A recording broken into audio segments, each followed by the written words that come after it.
ప్రపంచం ఆధునిక హంగులు అద్దుకుంటోంది. కోరుకున్నది క్షణాల్లో వచ్చి వాలుతోంది. అసాధ్యం అనుకున్నవి అనేకం సుసాధ్యం అవుతున్నాయి. ఎంత కఠిన సమస్యకైనా చిటికలో పరిష్కారం దొరుకుతోంది. కానీ భారత న్యాయ వ్యవస్థను వేధిస్తున్న ఓ సమస్య మాత్రం అంతు చిక్కని ప్రశ్నలా అలా మిగిలిపోతూనే ఉంది. ఆ సమస్య పేరే న్యాయస్థానాల్లో సకాలంలో అందని న్యాయం. కొన్ని కేసుల్లో దశాబ్దాలకు పైగా విచారణలు సాగుతూ ఉండడం పరిస్థితి తీవ్రతకు అద్దం పడుతోంది. దేశంలోని వివిధ కోర్టుల్లో 5 కోట్లకు పైగా కేసులు పెండింగ్లో ఉండడం ఈ విషయాన్ని మరింత గట్టిగా సాటి చెబుతోంది. మరి ఎందుకు ఈ సమస్య? అన్నీ తీరుతున్నా ఈ సమస్య ఎందుకు పరిష్కారం కావడం లేదు?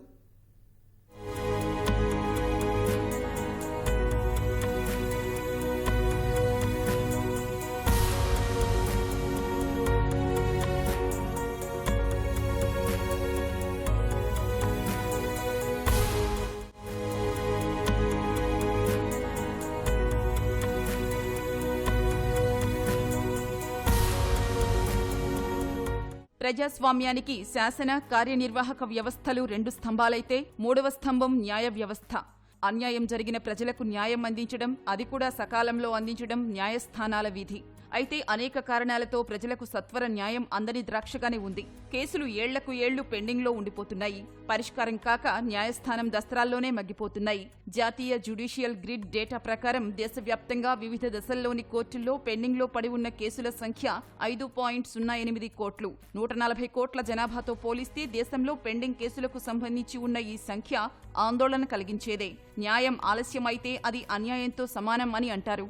పెండింగ్ కేసుల కారణంగా ఇంత గొప్ప సూత్రానికి అర్థం మారిపోతోంది. సామాన్య ప్రజలు న్యాయం కోసం ఏళ్లకు ఏళ్లు వేచి చూడాల్సిన దుస్థితి ఏర్పడుతోంది.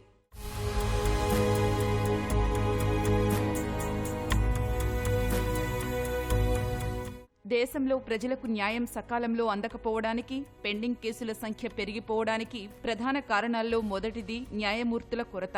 దేశ అత్యున్నత న్యాయస్థానమైన సుప్రీంకోర్టులో ప్రస్తుతం పరిస్థితి కొంత మారినా ఇటీవల వరకు జడ్జిల కొరత తీవ్రంగా ఉండేది.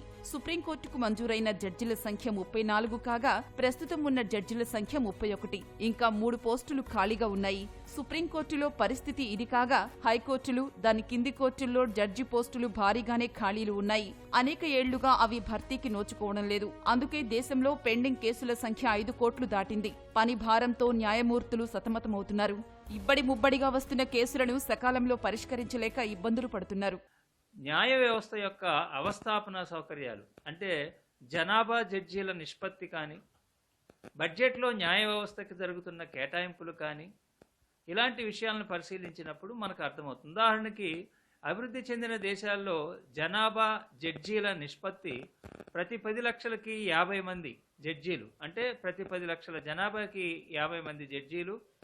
కొన్ని దేశాల్లో 35 మంది జడ్జీలు ఉండగా భారతదేశంలో కేవలం 10 లక్షల మంది జనాభాకి 13 మంది జడ్జీలు మాత్రమే ఉన్నారు. ఇటీవల కొంచెం 1-2 అదనంగా పెరిగిన అవకాశం ఉండొచ్చు. దేశంలో సత్వర న్యాయం జరగకపోవడం, అనేక దశాబ్దాల తర్వాత తీర్పులు రావడం వంటి ఘటనల ఉదాహరణలు అనేకం. ఉత్తరప్రదేశ్లోని సాద్పూర్లో 1981లో 10 మంది దళితులు ఊచకోతకు గురయ్యారు. 10 మంది నిందితుల్లో 9 మంది మరణించారు. మిగిలిన వారిలో ఒకరైన 90 ఏళ్ల వ్యక్తికి ఫిరోజాబాద్ జిల్లా కోర్టు ఈ ఏడాది మేలో జీవిత ఖైదు విధించింది. ఘటన జరిగిన 42 ఏళ్ల సుదీర్ఘ కాలం తర్వాత వచ్చిన తీర్పును చూసి బాధిత కుటుంబం ఇది న్యాయమో కాదో ఆ దేవుడికే తెలియాలి అని నిట్టూర్చింది. 2005-2006 కాలంలో నోయిడాలోని నిఠారీ ప్రాంతంలో చిన్నారులు, యువతుల వరుస హత్యలు దేశవ్యాప్తంగా కలకలం సృష్టించాయి. ఈ కేసుల్లో మరణశిక్ష ఎదుర్కొంటున్న సురేందర్, మోనిందర్లను అలహాబాద్ హైకోర్టు ఇటీవలే నిర్దోషులుగా తేల్చింది. నేరం జరిగిన 17 ఏళ్లకు వచ్చిన ఈ తీర్పు విషయంలో అనేక ప్రశ్నలు. సురేందర్, మోనిందర్ నిర్దోషులైతే మరి దోషులు ఎవరు? అప్పుడు అన్యాయంగా ప్రాణాలు కోల్పోయిన అభాగ్యుల కుటుంబాలకు మరి న్యాయం ఎప్పుడు జరుగుతుంది, ఎలా జరుగుతుంది అనే ప్రశ్న ఉత్పన్నమవుతోంది. ప్రజలకి న్యాయ వ్యవస్థ మీద కానీ, గవర్నమెంట్ మీద కానీ విశ్వాసం కోల్పోతారు. దానివల్ల నేను కోర్టుకు వెళ్తే నాకు మంచి జరుగుతుంది అనే నమ్మకం పోయిందనుకోండి. ఏమవుతుందంటే దానివల్ల ప్రజల్లో అశాంతి, అరాచకాలు, ఇంకా కోర్టుకు వెళ్ళవలసిన పని ఏముందని ఇన్స్టెంట్ జస్టిస్కి వెళ్తారు.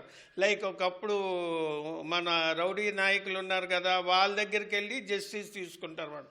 ఎందుకంటే కోర్టుకు వెళ్తే 10 ఏళ్ళు అవుతుంది, అక్కడికి వెళ్ళినా న్యాయం జరగదు. దాని బదులు రౌడీలు, ఈ గోండా నాయకులు ఎవరో ఉంటారు కదా, వాళ్ళ దగ్గరికి వెళ్తే ఇన్స్టంట్ జస్టిస్ వస్తుంది. కేసులు ఏళ్లకు ఏళ్లు నానడం, తీర్పులు సకాలంలో రాకపోవడం కారణంగా దేశంలో అనేక మంది జైళ్లలో జీవచ్ఛవాలుగా మగ్గిపోతున్నారు. క్రిమినల్ కేసులు కొలిక్కి వచ్చే నాటికి తమపై నేరాభియోగాలు రుజువై విధించే గరిష్ట శిక్షా కాలానికి మించి అనేక మంది జైళ్లలో మగ్గిపోతున్నారు.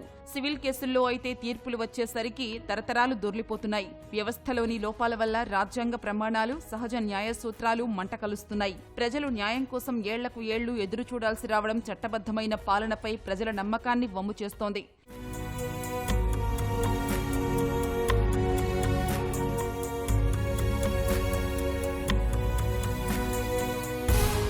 ఈ దుస్థితిపై ఇటీవల స్పందించిన సుప్రీంకోర్టు ఇలాంటి వ్యాఖ్యలే చేసింది. వ్యాజ్యాల విచారణలో అసాధారణ జాప్యం ఈ దుస్థితికి దారితీస్తోందని పేర్కొంది. 50-60 ఏళ్ల నుంచి పెండింగ్లో ఉన్న కేసుల గురించి ప్రస్తావించిన ఉన్నత న్యాయస్థానం సివిల్ వ్యాజ్యాలు తగ్గించేందుకు 12 మార్గదర్శకాలు జారీ చేసింది. సుదీర్ఘ కాలంలో అపరిష్కృతంగా ఉన్న కేసుల పర్యవేక్షణకు ప్రత్యేక కమిటీలు ఏర్పాటు చేయాలని హైకోర్టు సీజేలకు దిశానిర్దేశం చేసింది. ఈ కమిటీలు కనీసం 2 నెలలకు ఒకసారి భేటీ అయ్యి పాత కేసులపై తగిన చర్యలు తీసుకోవాలని సూచించింది. సబార్డినేట్ కోర్టులో ఉన్నటువంటి న్యాయవాదులు ఎవరైతే న్యాయమూర్తులు ఉంటారో వాళ్లకు తగిన శిక్షణ, తర్వాత నైపుణ్యం ఉన్నటువంటి న్యాయవాదుల్ని మనము ఒకవేళ అపాయింట్మెంట్ చేసినట్టయితే కొంతవరకు ఈ పెండింగ్ కేసులు తగ్గే అవకాశాలు ఉంటాయి. అంతేకాకుండా సరైన కోర్టు లేవు, ఉన్న కోర్టులకు సదుపాయాలు లేవు. అది కూడా చాలా పెద్ద సమస్యగా అయిపోయింది. ఒక కోర్టులో పోయినట్టయితే ఈవెన్ జడ్జెస్ కానీ లేకపోతే అడ్వకేట్స్ కానీ అక్కడ టాయిలెట్స్ ఉండవు, సరైన వాష్రూమ్స్ ఉండవు, తర్వాత కూర్చోవడానికి బెంచెస్ ఉండవు, లైట్ ఉండవు. ఇలాంటి ఇన్ఫ్రాస్ట్రక్చర్ కొరతలు కూడా చాలా ఉన్నాయి.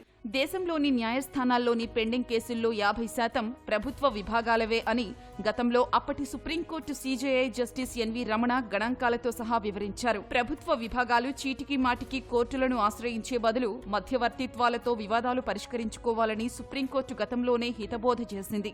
ప్రభుత్వ విభాగాలు పరస్పర సమన్వయం, విశాల దృక్పథంతో పనిచేస్తే న్యాయ వివాదాలకు ఆస్కారం ఉండదని ప్రధాని నరేంద్ర మోదీ కూడా అన్నారు.